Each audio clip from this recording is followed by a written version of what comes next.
जगदीश मलिक के बंगले के बाहर मैं पकौड़े बेचता था। एक दिन उसकी पत्नी मुझसे पकौड़े खरीदने आई और मेरे पास अपना एक बैग रखवाकर बोली कि ये मेरी अमानत है, जल्द ही आकर मैं आपसे ये ले लूंगी। फिर कई साल गुजर गए, मगर वो अपनी अमानत मुझसे वापस लेने नहीं आई। मैं रेडी से बड़े बड़े होटल का मालिक बन गया। एक दिन अचानक मेरी नज़र जगदीश साहब की पत्नी पर पड़ी, जो फटे पुराने कपड़ों में सड़क पर बैठी थी। मैं भागता हुआ उनकी अमानत लौटाने गया तो वो मुझे देखकर मुस्कुरा पड़ी और बोली, इसे एक बार खोल कर तो देखो। मैंने कांपते हाथों से जैसे ही उसे खोला तो मेरा कलेजा मुंह को आ गया था। मैं एक मामूली सा पकौड़े बेचने वाला था। जगदीश मलिक के बंगले के करीब एक छोटी सी रेड़ी लगाता था। सुबह से शाम तक मेरा यही कारोबार था और बस एक यही मेरी जिंदगी काटने का जरिया था। चाहे बारिश हो या तेज धूप हो, मैं रोज अपना ठेला वहीं पर लगाता था। सड़क पर चलते लोग, ऑफिस से आते जाते कर्मचारी, बच्चे और सभी लोग मेरे ग्राहक थे। लेकिन मेरी जिंदगी इतनी आसान नहीं थी।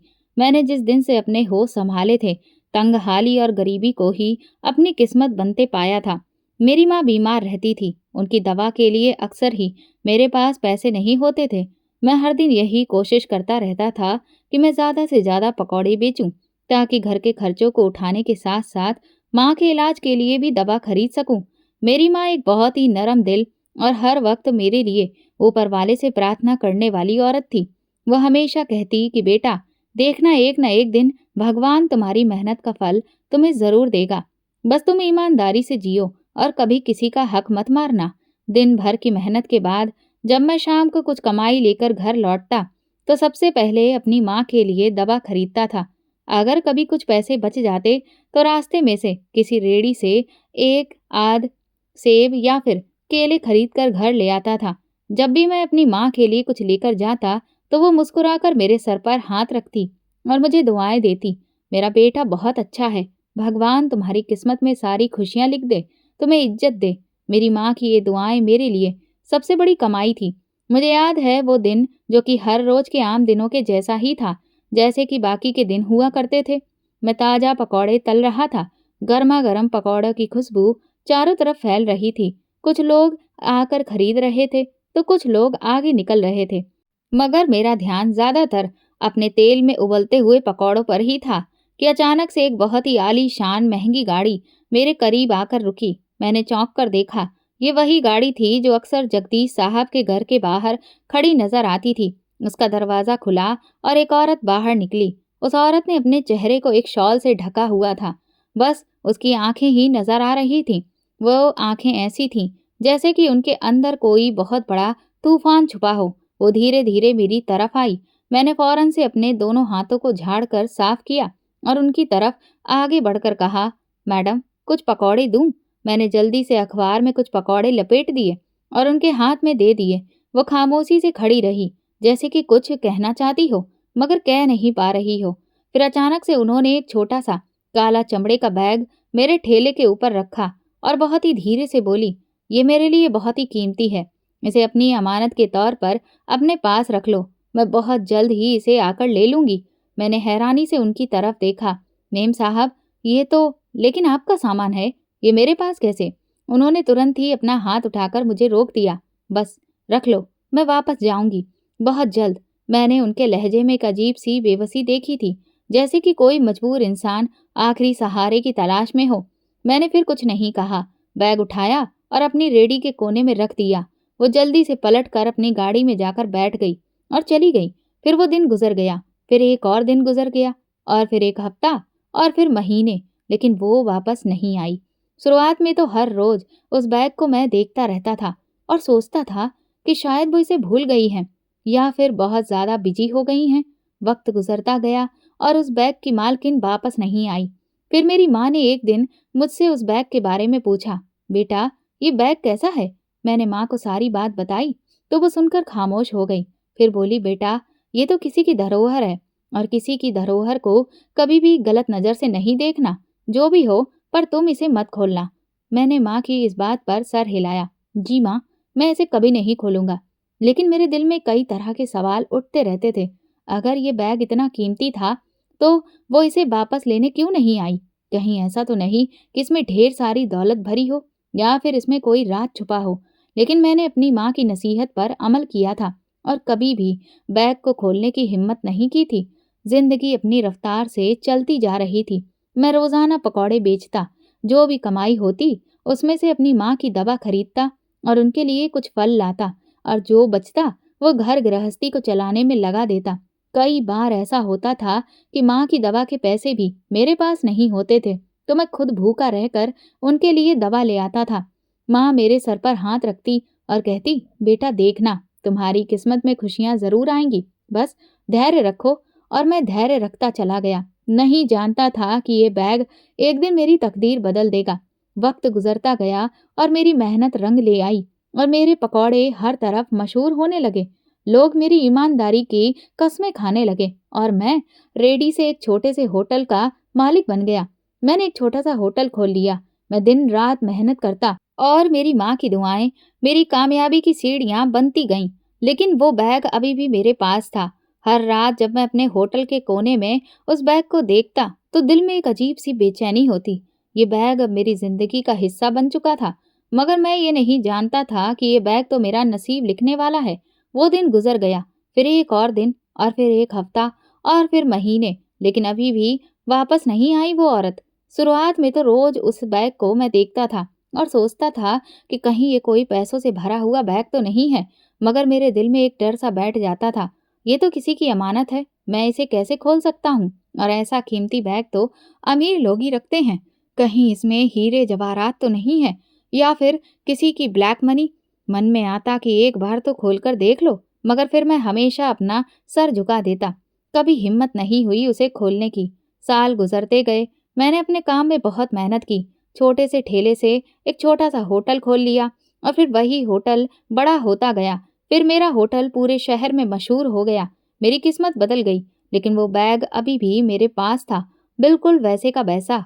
बहुत बार सोचा कि शायद वो मेम साहब मर गई होगी या फिर कहीं चली गई होगी, मगर मैंने कभी उस बैग को खोलने की हिम्मत नहीं की या फिर किसी को देने की भी हिम्मत नहीं हुई, ये सोचकर कि ये तो किसी की अमानत है। अब वो अमानत का बोझ मेरी आत्मा पर था।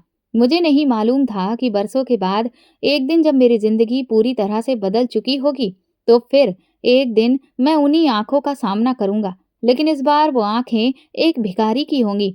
वक्त भी बहुत अजीब है, कभी किसी के लिए बहुत तेज दौड़ता है तो कभी किसी के लिए बिल्कुल ठहर सा जाता है।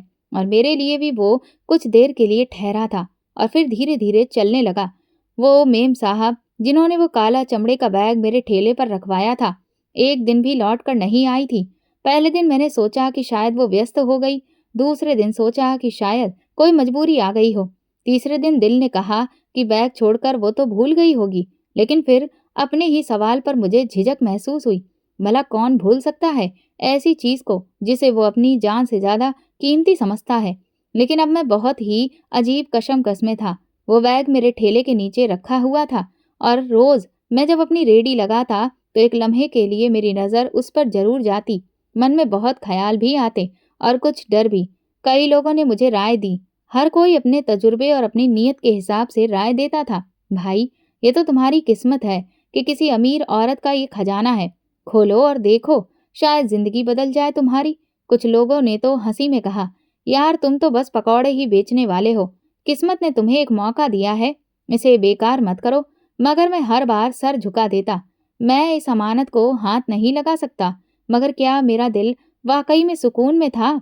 दिन तो व्यस्तता में गुजर जाता था, मगर जब रात आई सब लोग थक कर सो जाते, होटल की रोशनी जब चारों तरफ जगमगा रही होती, तो कभी दिल में मेरे एक ख्वाब उठने लगता कि कहीं ऐसा ना हो कि अगर मैंने इसे खोला तो कोई मुसीबत मेरे गले आ पड़े। मेरे जहन में बहुत सारे सवाल घूमते, मगर एक आवाज हर बार मुझे रोक देती कि ये किसी की अमानत है, अगर तुमने इसे खोला तो बहुत गलत होगा। ये मेरे ज़मीर की आवाज़ थी, जो सबसे बड़ी आवाज़ होती है, और मैं हमेशा अपने ज़मीर की मानता था। वक्त आगे बढ़ता रहा, मेरी ज़िंदगी में बहुत सारे बदलाव आते गए। रेडी से होटल, फिर एक होटल से दूसरा, और ये मैंने अपनी मेहनत से अपना मकाम बना लिया था।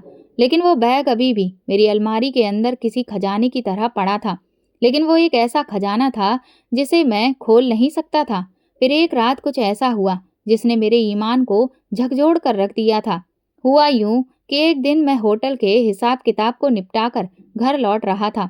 मेरी जेब में उस वक्त कुछ रकम थी जो दिन भर की कमाई थी। दिल में सुकून था कि अब माँ के लिए दवा और कुछ फल खरीद लूंगा।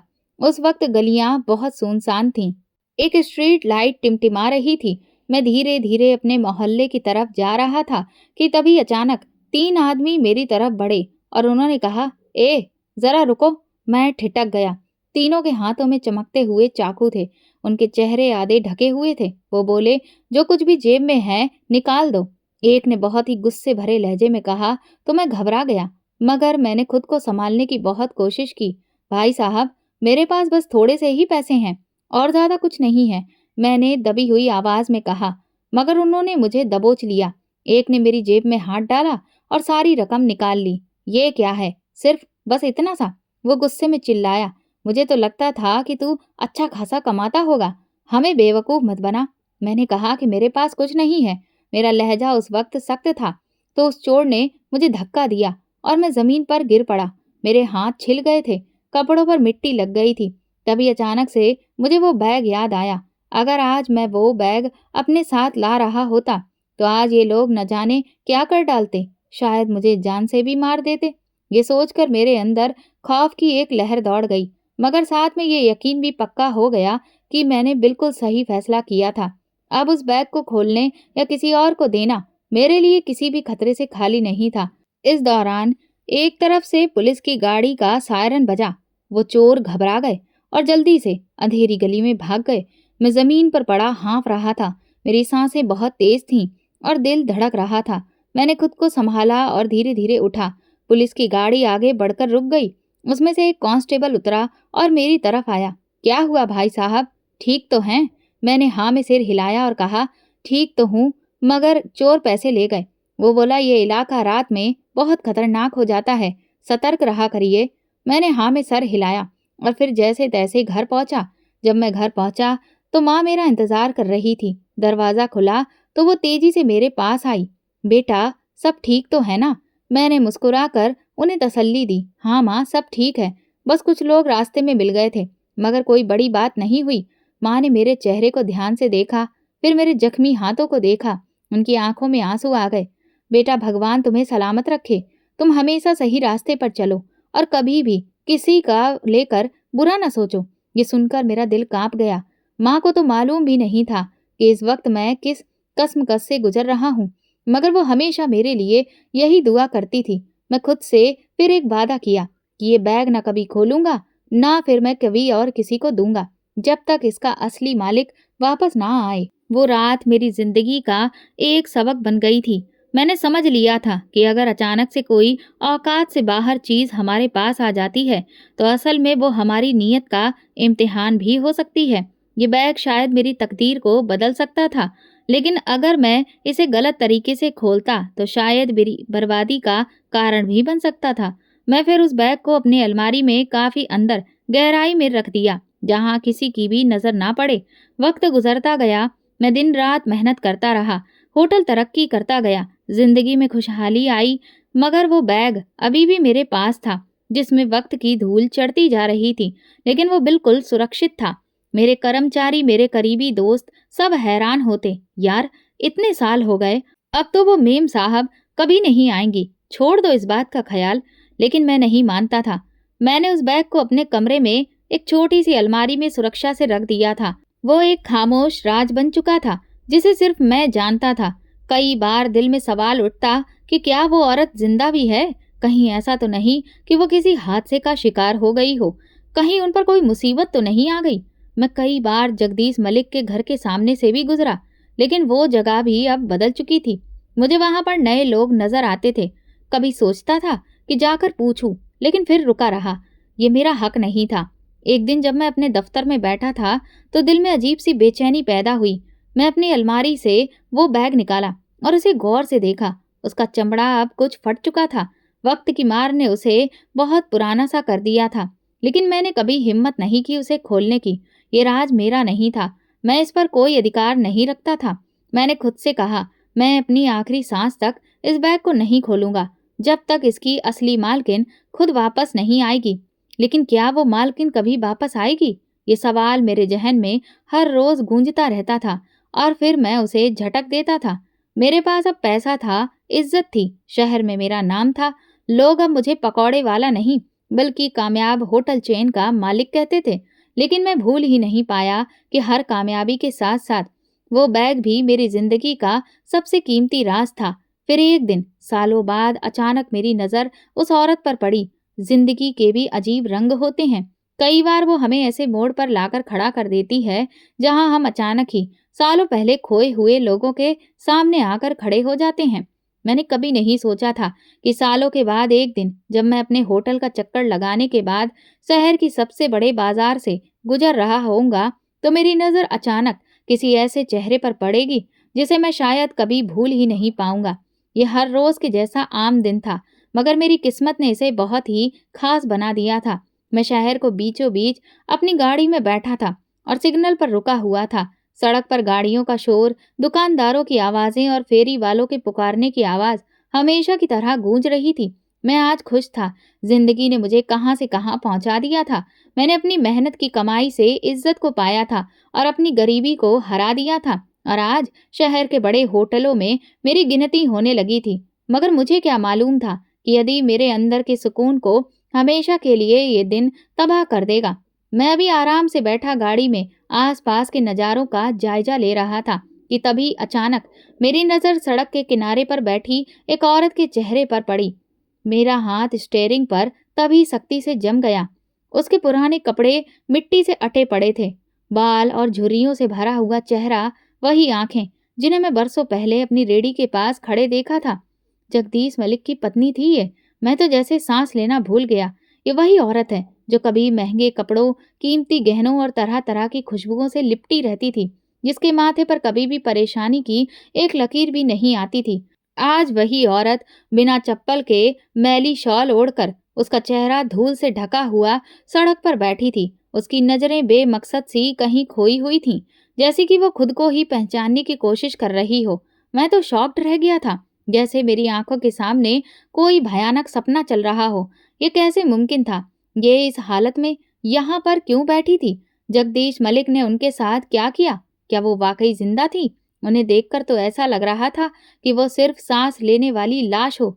मेरी आंखों के सामने वो पल घूम गए जब सालों पहले उन्होंने वो काले चमड़े का बैग मेरे हवाले किया था और कहा था कि ये बहुत कीमती है, इसे संभाल कर रखना, मैं बहुत जल्द वापस आऊंगी। मगर फिर वो कभी वापस ना आई और आज जब वो वापस मुझे मिली तो ऐसी हालत में कि मुझे फिर एक चीख सुनाई दी जो मेरे कानों में गूंजने लगी थी। ये आसपास के लोगों की बातें नहीं थी, बल्कि मेरे अंदर ही कहीं कुछ चीख रहा था। क्या तुमने सही किया? सालों तक तुम इस बैग की रखवाली करते रहे, मगर उस औरत की हिफाजत ना कर सके। जिस चीज को तुम संभाल रहे थे, जिसकी वो मालकिन थी, क्या तुमने उसकी को ढूंढने की कोशिश की? क्या तुमने उसे ढूंढा? बस तुम उसका इंतजार ही करते रहे कि वो एक दिन खुद आकर कहेगी कि बेटा, मेरी अमानत दे दो। मेरे अंदर अब एक तूफान उठ रहा था। मेरा अपना ही ज़मीर मुझे चीख चीख कर झंझोड़ रहा था। और इस वक्त मुझे अपनी माँ की वो आखिरी रात याद आई। वो रात जब वो बहुत कमज़ोर हो गई थी, जब मैं उनका हाथ थाम कर बैठा था। उन्होंने बड़ी मुश्किल से मेरी तरफ देखा और कहा, बेटा याद रखना, सब कुछ बदल सकता है, मगर सच कभी नहीं बदलता। अगर किसी की मदद कर सकते हो तो ज़रूर करना, चाहे वक्त कितना ही बदल जाए। वो रात मैं कभी नहीं भूल सकता, क्योंकि उस रात के बाद से मैं अपनी माँ की दुआओं से अलग हो गया था। और आज मैं जगदीश साहब की पत्नी को इस हाल में देखकर खुद को बहुत ही कमज़ोर महसूस कर रहा था। मैंने तुरंत ही दरवाज़ा खोला। गाड़ियों के हॉर्न बजने लगे। सिग्नल मिल चुका था, मगर मैं जैसे इस पल में कैद हो गया था। मेरे ज़मीर ने मुझे मजबूर कर दिया था। मैंने एक पल भी नहीं गंवाया और तुरंत ही गाड़ी का दरवाज़ा खोला। तेजी से उनकी तरफ बढ़ा। मेरा दिल जोर-जोर से धड़क रहा था। ये वही औरत थी, मगर वक्त ने उनके चेहरे पर जो कहानी लिखी थी, वो बहुत दर्दनाक थी। मेरा दिल धक्क से रह गया था। ये जगदीश की पत्नी थी। वो कैसे यहाँ पर आ गई?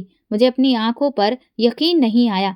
जो कभी कीमती गाड़ियों में घूमती थी, जो किसी जमाने में बहुत ही नरम और महंगे कपड़ों से सजी धजी रहती थी, आज वही औरत भिखारिनों की तरह जमीन पर बैठी थी और वो लोगों की तरफ दयनीय नजरों से देख रही थी। लेकिन कोई भी उन्हें पहचानने को तैयार नहीं था। मेरे हाथ कांपने लगे, दिल में हजारों सवाल उठने लगे। ये क्या हो गया? वो कहाँ गायब हो गई थी? क्या जगदीश साहब ने उन्हें छोड़ दिया था या कोई और मुसीबत उन पर टूट पड़ी थी? मेरे दिमाग में सालों पुरानी बातें ताजा हो गईं। वो पल जब उन्होंने वो बैग मेरे पास रखवाया था, उनकी वो घबराई हुई आवाज, उनकी आंखों में छुपी हुई बेचारगी। मैं भागकर उनके पास गया। सिग्नल खुल चुका था, गाड़ियां हरकत में आ चुकी थीं, लेकिन मैंने एक पल भी नहीं गवाया और मैं सब उनके सामने घुटने टेक कर बैठ गया। मुझे ऐसा लगा जैसे मैं किसी गुमशुदा चीज को पा लिया हो। उन्होंने धीरे से मेरी तरफ देखा और जैसे पहचानने की कोशिश कर रही हो। फिर उनकी आंखों में चमक उभर आई, जैसे कि वक्त के पर्दे अब अलग हो गए। तुम, ये कहकर उनके होंठ कपकपाए। मैंने बेताबी से कहा, मेम साहब मैं वही हूँ, वही जो आपसे सालों पहले मिला था, जो रेडी पर पकौड़े बेचता था। क्या आपको याद है, आपने एक दिन मेरे पास एक बैग रखवाया था? ये सुनते ही उनके चेहरे पर एक अजीब सा सुकून छा गया। वो मुस्कुराई। एक उदास मुस्कुराहट उनके चेहरे पर आई। तुमने वो बैग अभी तक संभाल कर रखा है? मैंने उनकी इस बात पर सर हिलाया और उनकी आंखों में आंसू आ गए। हाँ मेम साहब, वो आज भी मेरे पास है। मैंने उसे कभी नहीं खोला। मैंने इंतजार किया कि एक दिन आप आएंगी और उस बैग को वापस लेंगी। वो धीरे से बोली, जैसे कि उनके हर एक शब्द के साथ कोई पुरानी याद या कोई जख्म झलक रहा हो। मेरी दुनिया बदल गई। बेटा, जगदीश ने मुझे छोड़ दिया। मेरे पास सब कुछ था, मगर वो सब कुछ लुट गया और अब मेरे पास कुछ भी नहीं बचा। मैं यहाँ हूँ, लेकिन मैं कहीं की नहीं रही। उनके शब्द मेरे दिल को चुभ रहे थे। क्यों? ऐसा क्यों हुआ? उन्होंने अपना सर झुका लिया। वो बैग जो मैंने तुम्हारे पास रखवाया था, वो ही मेरी आखिरी उम्मीद थी, मगर मैं उसे लेने वापस नहीं आ सकी। जगदीश को पता चल गया था कि वो बैग मेरे पास था और उसने मुझे सब कुछ छीन लिया। अब मैं दूसरों के ऊपर निर्भर हो गई और सड़कों पर आ गई। कोई मुझे पहचानता भी नहीं। मैं तो दंग रह गया। ये भाग्य का कैसा खेल था। अब मेरे लिए एक पल भी गंवाना मुमकिन नहीं था। मेम साहब मेरे साथ चलिए, मैं आपको आपकी अमानत लौटा दूंगा। उन्होंने थके हुए लहजे में कहा। अब कैसी अमानत बेटा, सब कुछ तो खत्म हो चुका है। मगर मैंने उनसे बहुत जिद की। नहीं, जो चीज आपकी थी वो आपको वापस मिलेगी, चाहे जो भी हो। मैं उन्हें अपनी गाड़ी में बिठाकर अपने ऑफिस ले आया। वो खामोश बैठी रही, जैसे सालों की तकलीफ उनकी रूह में गहराई तक जम चुकी हो। मैंने जल्दी से अलमारी खोली और बैग निकाला, जो सालों से मेरी जिंदगी का हिस्सा बना हुआ था। मेरे हाथ कांप रहे थे। मैंने मिट्टी से सने हुए उस काले चमड़े के बैग को उनके सामने रख दिया। ये लीजिए मेम साहब, आपकी अमानत। उन्होंने बैग को देखा जैसे किसी खोई हुई चीज को दोबारा पा लिया हो। फिर उन्होंने मेरी तरफ देखा। उनकी आंखों में अजीब सी रोशनी थी। इसे एक बार खोल कर तो देखो बेटा। फिर मेरे हाथ पसीने से भीग चुके थे। मैंने कांपते हाथों से बैग की जिप खोली और जैसे ही मैंने बैग का मुंह खोला, एक अजीब सी ठंडी लहर मेरे पूरे शरीर में दौड़ गई थी। ये वो पल था जिससे मैं सालों से बचता आया था। वो राज जो मैंने कभी भी जानने की कोशिश नहीं की थी, आज वो खुद ब खुद मेरे सामने खुलने वाला था। और जैसे ही मैंने उस बैग के अंदर झांका, मेरे दिल की धड़कनें थम गई थीं। बैग के अंदर कुछ पुराने कागजात थे, जिनकी हालत खराब थी। कुछ खस्ता हाल दस्तावेज थे और एक छोटा सा लोहे का बॉक्स पड़ा था। लेकिन जो चीज सबसे ज्यादा दर्दनाक थी, वो थी एक पुराना खून से सना हुआ कपड़ा, जिस पर वक्त की धूल जम चुकी थी। मेरी तो सांसें ही रुक गईं। ये क्या है? मैंने डरती आवाज में पूछा। जगदीश की पत्नी खामोश बैठी रही, जैसे कि उनकी आत्मा कहीं दूर जा चुकी हो। फिर उन्होंने धीरे से अपना सर उठाया। उनकी आंखों में एक ऐसा दर्द था जो मैंने पहले कभी नहीं देखा था। ये मेरे बेटे का खून है बेटा। ये सुनकर मेरा दिल दहल गया। आपका बेटा? मैंने हैरानी से फिर दोहराया। मगर जगदीश साहब का तो कोई बेटा नहीं था। वो एक गहरी सांस लेकर बोली, नहीं, ये वो हकीकत है जो दुनिया से छुपाई गई। जगदीश ने मेरी कोख से जन्म लेने वाले मेरे दिल के टुकड़े को मार दिया। ये सुनकर मेरे पूरे शरीर में सनसनी सी दौड़ गई। क्या? मैं बहुत ही मुश्किल से बोल पाया था। उन्होंने कांपते हाथों से बैग से पुराना कागज निकाला और मेरे हाथ में थमा दिया। मैंने जल्दी से उसे पढ़ना शुरू किया। ये एक पुराना मेडिकल रिपोर्ट था, जिसमें एक बच्चे की पैदाइश के बारे में बताया गया था, मगर उसमें से बच्चे का नाम गायब था। फिर उन्होंने दूसरा कागज निकाला, जिसे देखकर पता चल रहा था कि वो एक पुलिस की रिपोर्ट थी, जो कभी भी दर्ज नहीं की जा सकी। ये मेरे बेटे की मौत की रिपोर्ट थी, मगर जगदीश ने अपने ताकत के बलबूते पर इस रिपोर्ट को दबा दिया। ये सब कैसे हुआ? मैंने खुद को संभाला और धीरे से पूछा, मेम साहब, मुझे सब कुछ बताइए। मैं सब जानना चाहता हूँ कि ये सब कैसे हुआ। ये सुनकर वो जैसे कई सालों पीछे चली गईं। मैं एक अमीर परिवार से ताल्लुक़ रखती थी। मेरे पिता के देहांत के बाद मैं अपने पति के साथ एक बहुत ही खुशहाल ज़िंदगी गुज़ार रही थी।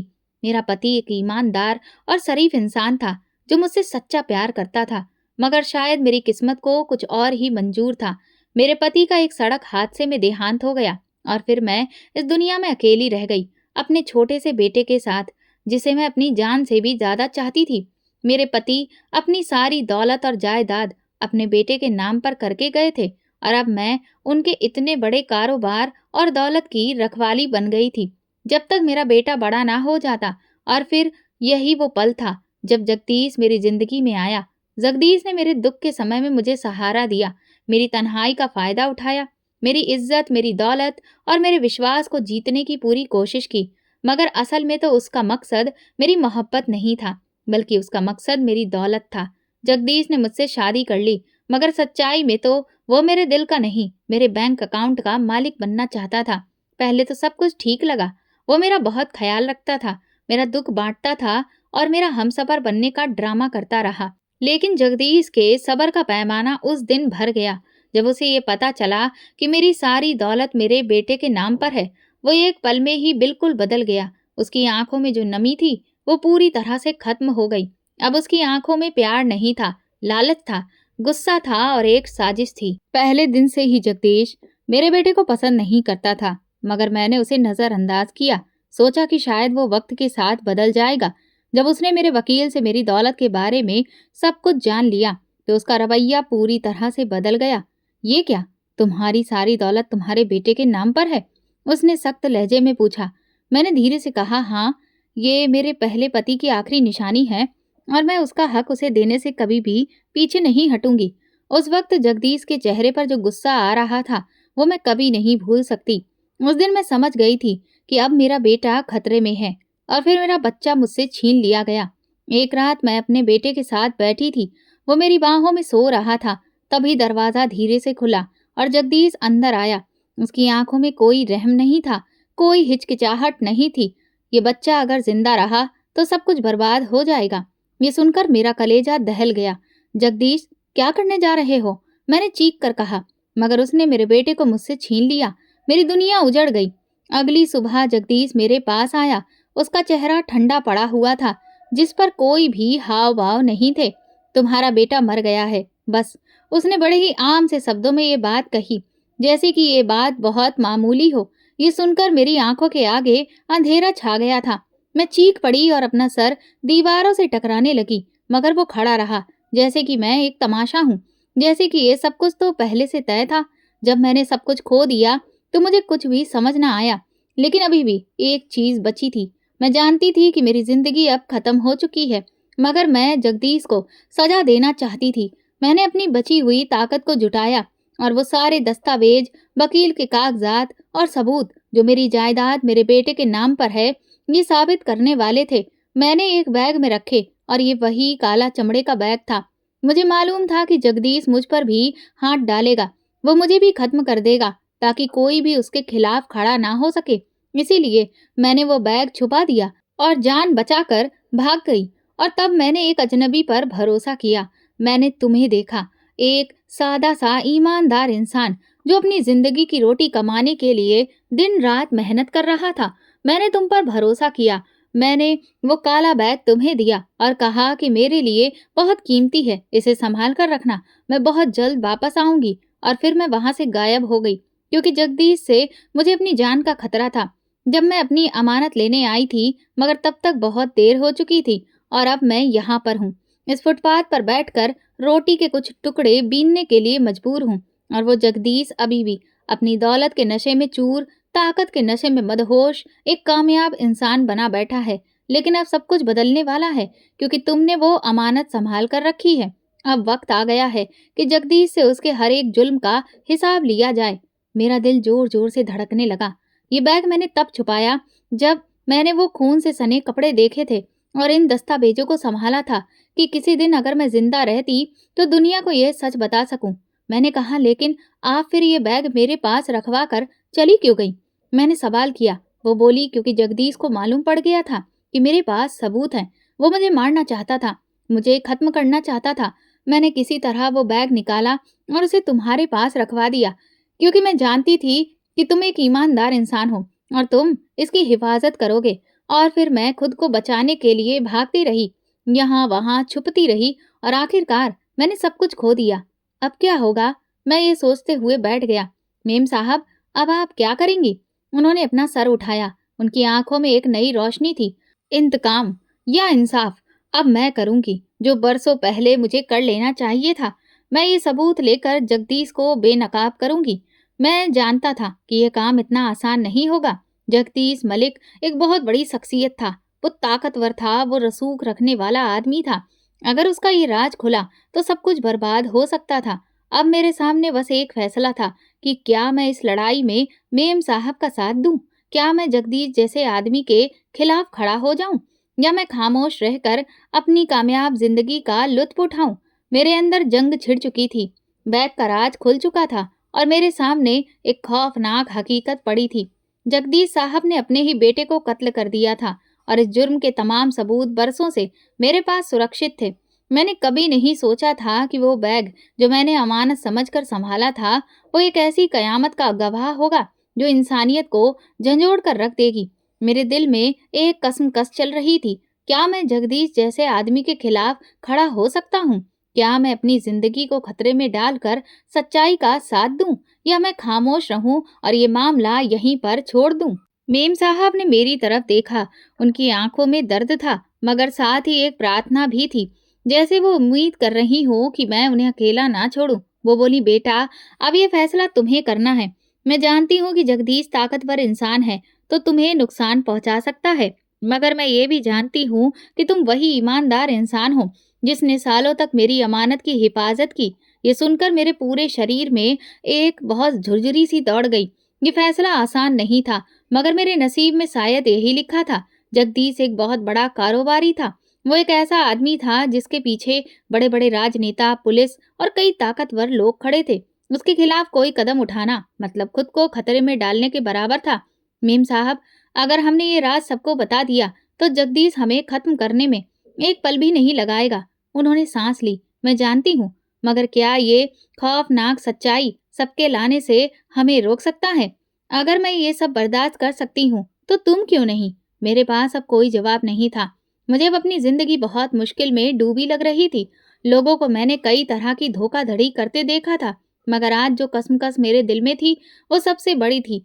क्या मैं अपनी कामयाबी, अपनी इज्जत और अपनी जिंदगी दांव पर लगा सकता था? मैं खामोश था और वो मुझे देख रही थी, जैसे कि मेरे अंदर उठ रहे तूफान को पढ़ रही हूँ।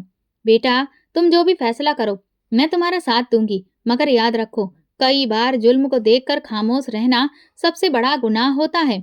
उनकी ये बात मेरे दिल में तीर की तरह लगी। उस रात मैं सो ना सका। मेरे जहन में बार बार वो पल आ रहा था जब जगदीश की पत्नी ने मेरे हाथ में वो खून से सना हुआ कपड़ा दिया था, जब मैंने वो दस्तावेज देखे थे जो जगदीश के गुनाहों की गवाही दे रहे थे। मैं अपने उन दिनों को याद करने लगा जब मैं एक पकौड़ा बेचने वाला था, और आज जब मैं कामयाब होटल चेन का मालिक था, तो ये कामयाबी अब मुझे जुल्म के खिलाफ आवाज उठाने से रोक रही थी। तो फिर क्या फायदा ऐसी कामयाबी का? मैं मेम साहब को बुलाया और उनके सामने बैठकर कहा, मेम साहब, मैंने फैसला कर लिया है। हम जगदीश के खिलाफ खड़े होंगे। ये सुनकर उनकी आंखों में खुशी थी और खौफ भी था जो एक साथ झलक रहा था। मगर ये आसान नहीं होगा बेटा, मुझे परवाह नहीं है, मैंने मजबूत लहजे में कहा।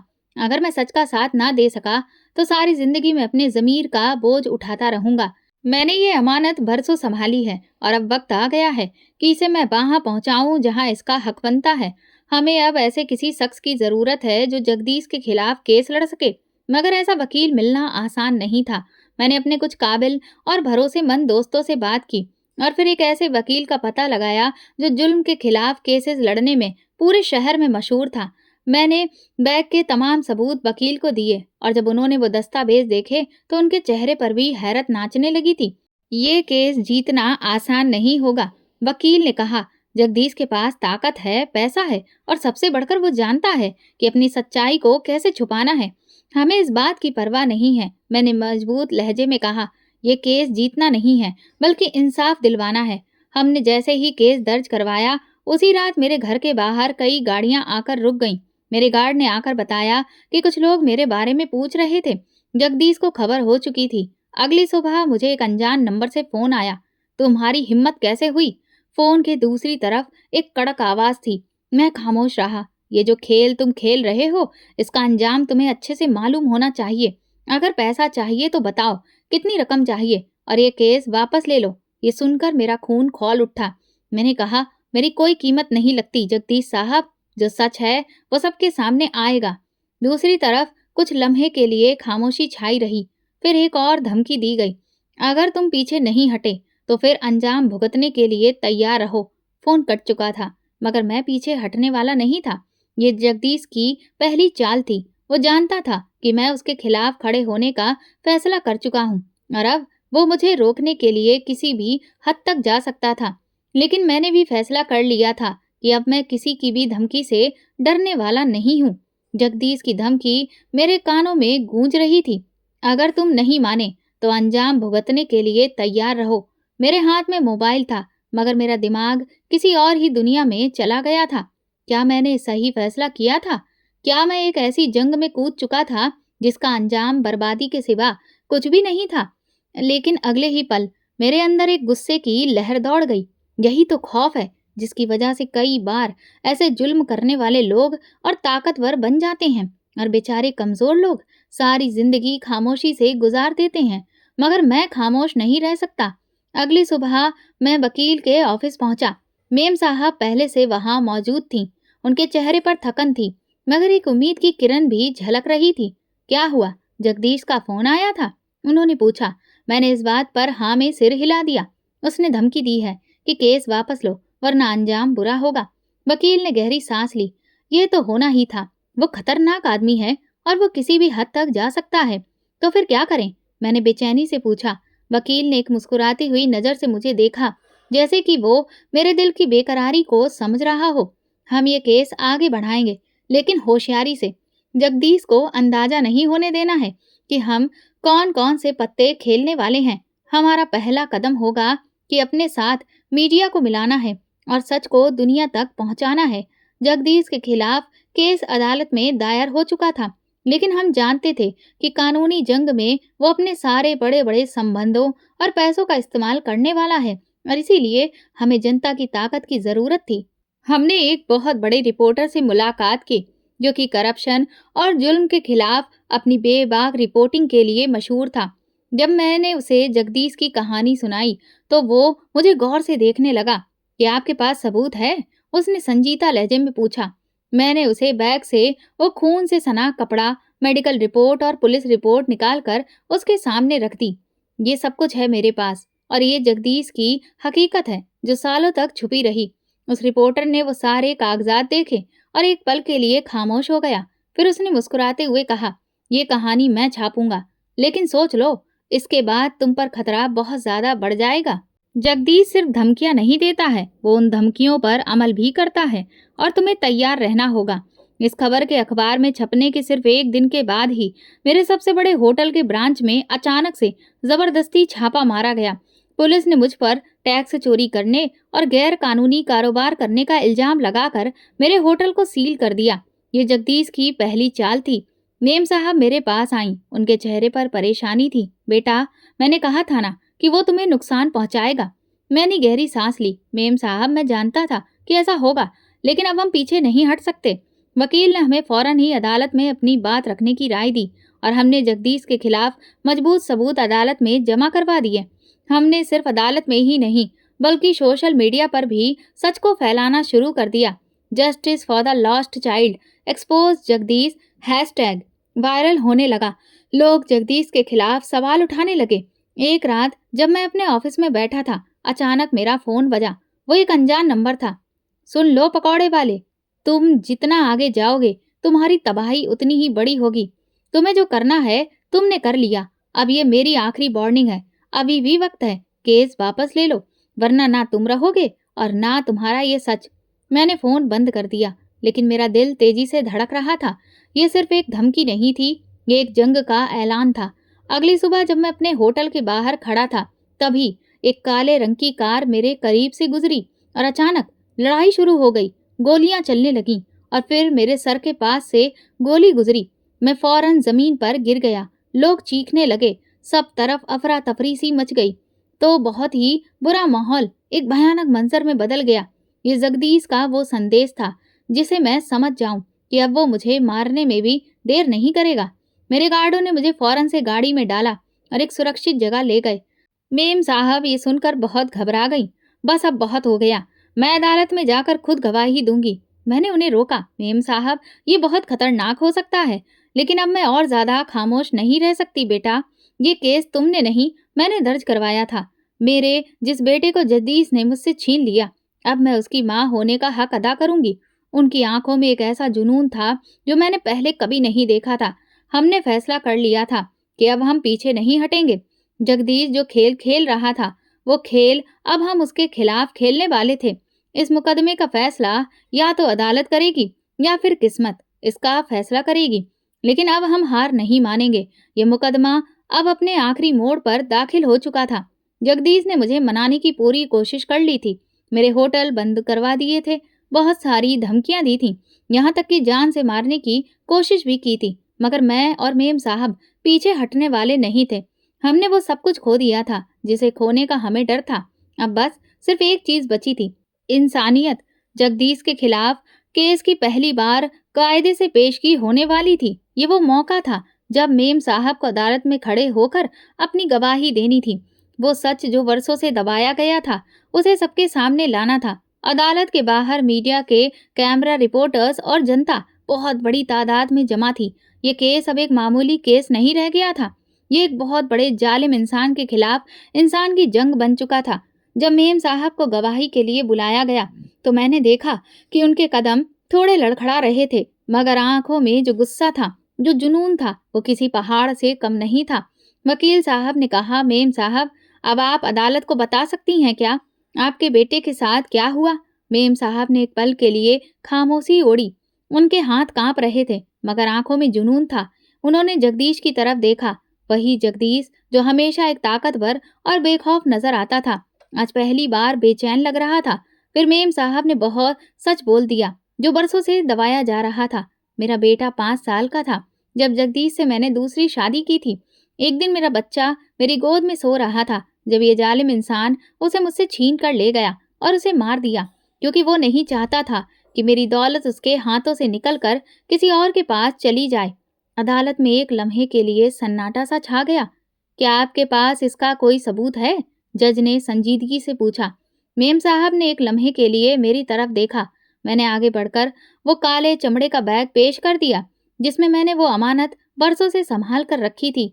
ये सबूत है जज साहब, ये वो दस्तावेज हैं जो मेरे पहले पति ने तैयार करवाए थे, वो कानूनी कागजात जिनमें सब लिखा था कि मेरी दौलत का असली वारिस मेरा बेटा है, ना कि जगदीश। ये बहुत सारे कागजात हैं जिन्हें जगदीश ने मुझसे छीना और जलाने की कोशिश की थी, मगर मैं उन्हें बचाकर ले आई। अदालत में लोग आपस में खुसुर पुसुर करने लगे। जगदीश के वकील ने फौरन विरोध उठाया, ये झूठ है, इन दस्तावेजों का जगदीश के मामले से कोई भी रिश्ता नहीं है। इनमें कहाँ लिखा है कि जगदीश ने ये खून किया है? मेम साहब ने सर उठाया। अगर झूठ है तो जगदीश ये बताने की कोशिश करे कि मेरा बेटा कहाँ है, वो क्यों अचानक गायब हो गया, क्यों मैं आज अदालत में खड़ी हूँ जबकि असली वारिस यहाँ नहीं है। जज ने गहरी नजरों से जगदीश को देखा और फिर कहा, क्या आपके पास इस बात के खिलाफ कोई और मजबूत सबूत है? मेम साहब एक लम्हे के लिए थकी हुई सी नीचे देखने लगी, मगर फिर वो बुलंद आवाज में बोली, जज साहब मैं आपको सबूत दे सकती हूँ। जब अदालत में सच बोला गया, मेम साहब ने अपनी शॉल में हाथ डाला और एक पुराना मोबाइल निकाला जिसकी स्क्रीन टूटी हुई थी, मगर वो अभी भी काम कर रहा था। ये वो मोबाइल है जिसमें जगदीश की वो बातचीत सुरक्षित है जो उसने मेरे बेटे को कत्ल से पहले अपने आदमियों के साथ की थी।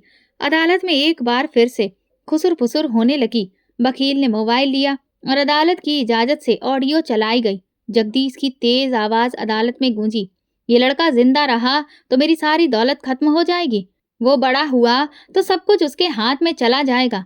मैंने उसकी माँ से शादी सिर्फ और सिर्फ दौलत के लिए की थी, ना कि उसके मनहूस बच्चे के लिए। उसका वजूद खत्म करना बहुत जरूरी है। ये सुनकर अदालत में सनसनी फैल गई। ये वो सबूत था जो जगदीश के चेहरे से ताकत और गुरूर का आखिरी नकाब भी उतार चुका था। जगदीश, जो इस पूरी कार्रवाई के दौरान खामोश था, अचानक अपनी कुर्सी से उठा और चीखा, ये औरत झूठ बोल रही है। ये मुझे बदनाम करने के लिए खेल खेल रही है। मैं अदालत से रिक्वेस्ट करता हूँ कि इस केस को फौरन खारिज कर दिया जाए।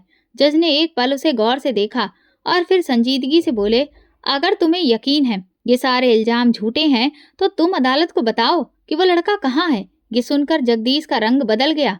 वो एक पल खामोश हो गया, फिर झूठ बोलने की कोशिश की। वो लड़का कहीं चला गया था, वो घर से भाग गया था।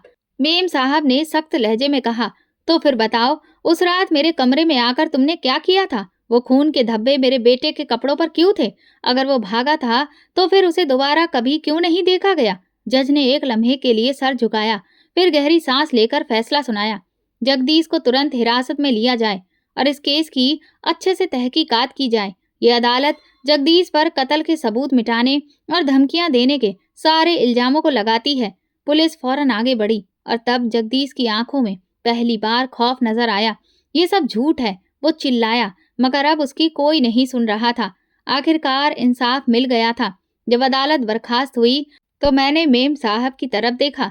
उनकी आंखों में आंसू थे, मगर ये खुशी और सुकून के आंसू थे। उन्होंने मेरी तरफ देखा और कहा, बेटा, अगर तुम ना होते तो मैं ये कभी भी नहीं कर पाती। तुमने मेरी अमानत संभाली और उसे सही जगह पहुंचाया। मैंने मुस्कुराकर जवाब दिया, मेम साहब, ये सिर्फ आपकी जंग नहीं थी, ये हर उस इंसान की जंग थी जो सच के लिए लड़ना चाहता है। सब कुछ खत्म हो चुका था, मगर मैं जानता था कि ये कहानी सिर्फ जगदीश के जेल जाने पर खत्म नहीं होती। ये कहानी एक ईमानदार इंसान की कहानी थी जो एक अमानत को बरसों से संभाले रहा, सिर्फ इसलिए कि सच एक दिन दुनिया के सामने आ सके। ये कहानी एक माँ की थी जिसने अपने बेटे के लिए इंसाफ हासिल करने के लिए सब कुछ कुर्बान कर दिया। और सबसे बढ़कर ये कहानी उस सबक की थी कि सच को दबाया जा सकता है, मगर हमेशा के लिए नहीं। दोस्तों, अगर आपको हमारी ये कहानी पसंद आई है तो प्लीज़ कमेंट करके ज़रूर बताएं और वीडियो को लाइक करके ज़्यादा से ज़्यादा शेयर करिए। चैनल पर नए हैं तो सब्सक्राइब करें और हाँ, नोटिफिकेशन बेल को ज़रूर दबाएं ताकि अगली अपडेट सबसे पहले आपको मिले। धन्यवाद।